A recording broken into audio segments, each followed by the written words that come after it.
Well, let me pick you up on one of those developments that are in the pipeline. Is City Sentral going to happen? Well, the pressure is on.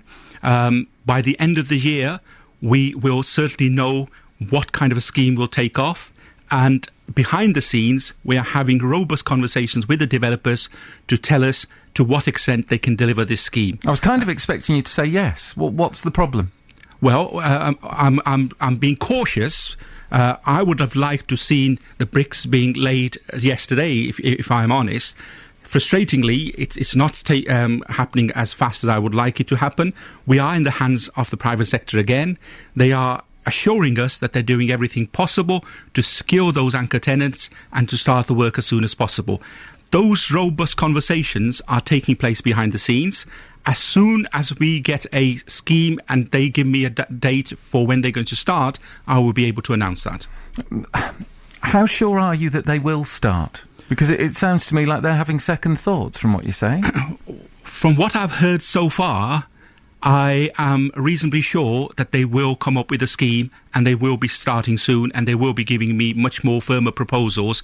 And in any case, I think December this year is essentially a timeline that they're working towards, which is what they call the first stop date, which means that they would have to come up and tell us what they've got in the pipeline and what they're expecting to deliver in the near future. So given that the Potteries shopping centre would maybe argue that they've been restricted in what they can do so City Sentral could go ahead, what did you base that decision on? And will they deliver what you base that decision on? Let's just be absolutely clear. We have never said that the Potteries shopping centre extension can't go ahead.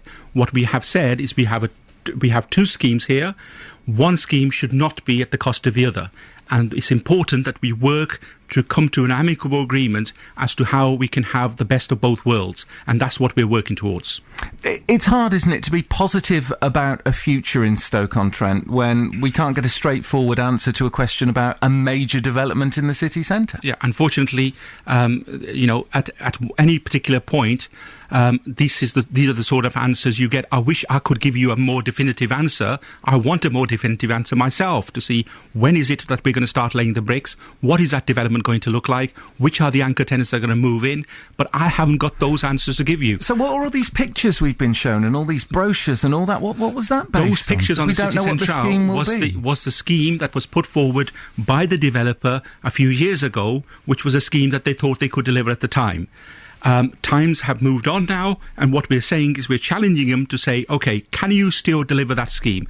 If not, what is a scheme that you can deliver, and give us your proposals? And hopefully over the next few months we will reveal that to you. I understand that the City Council can't be held wholly responsible for this because you are working with private companies on this. But this was something that was promised in the past, and it's not happening. No wonder there's negativity. I haven't said it's not happening. Well, you said you can't be sure it is. Yeah, but that you're asking me for definitive dates, and I'm not able to give you those definitive dates. No, I'm asking you how confident. Well, can you give me a percentage on how confident you are that it will happen? All the information I've had from the developer, I am confident that they will deliver a scheme. Yes. But what could a scheme be? Well, I mean, will it be on this kind of scale of the scheme we were promised? Over the next few weeks, few months, they will reveal that scheme to us. Those negotiations are ongoing, and until such time as those negotiations have concluded, I'm not able to give you a direct answer. Will it be the kind of scheme that you'd hoped for in the city centre? I would hope that this is a scheme at the very least close to the scheme I had hoped for. It sounds almost as though the developers have you over a barrel on this. Well, they will deliver whatever they can, and you've just got to go with it. No. What we are doing is challenging the developers and ensuring that those negotiations are robust for them to deliver the best scheme they can under the current economic circumstances for the betterment of the city as a whole. So it's not as if though we're just being led by the developers here, but we have to be realistic and we have to work with the developers